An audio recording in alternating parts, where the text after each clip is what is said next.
I mean, I had a guy, I saved a note. He wanted me to do something. I think that was like against my integrity.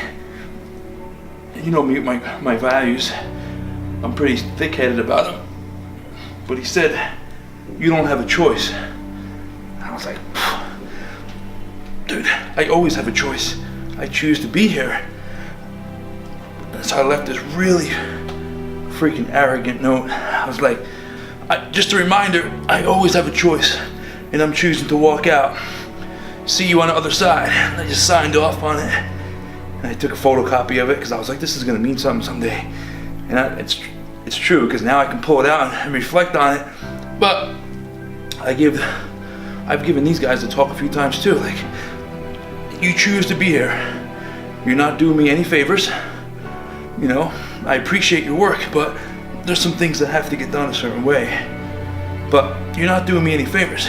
You always have a choice. And if you choose to work here, this is what we all agree on. You're always gonna have a choice. And I think that kind of mentality has changed quite a bit, because now there's so many choices and the economy is like booming. People can either go work for somebody else, or the latest trend is entrepreneurship. Just go start your own business. And nowadays, everybody thinks that they could do it on their own. And a lot of them succeed. A lot of them are natural born entrepreneurs, but many people aren't, and just try because they don't want to follow the rules, but they don't have what it takes to be an entrepreneur, truly. And I've known from an early age that I just kind of thought a little different than the companies I worked for.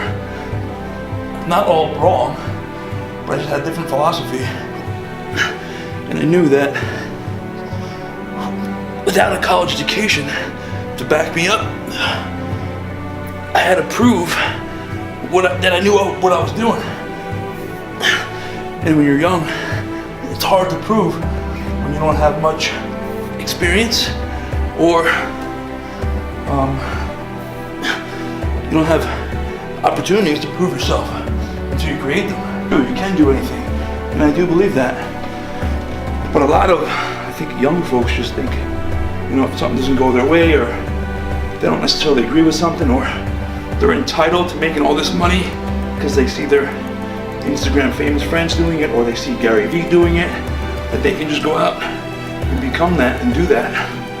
But success isn't built upon that. Success is built upon the trials and the tribulations and the kind of the struggles and the journey. The trials and tribulations just create growth and opportunity. And if you don't go through it, you're never going to really become truly successful.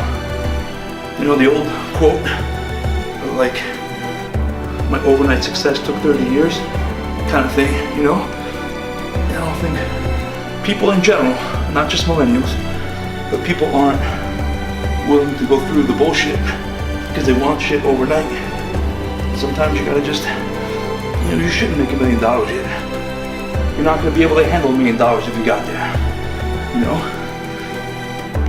I was making, 10 years ago, I was making $8 an hour in New York City. Literally 10 years ago, 2008, $8 an hour. Before that, I was making no money, I had no job, took a big risk. And then when I did get a job, they're like, all right, great, we're gonna teach you how to become a personal trainer, but you're gonna make $8 an hour until you get your first client. And I was like, oh my God, this is a great opportunity. Nowadays, try telling somebody you're gonna pay me $8 an hour. They'll be like, fuck you. McDonald's is gonna pay me 10 or 12 or 15. And people are fighting for it, and they're getting it because they need more money. It's like, no man, you gotta eat shit. It's one of the reasons why I love Gary Vee, because he keeps it real. He's like, you gotta eat shit. You gotta be willing to eat that. It's worth it.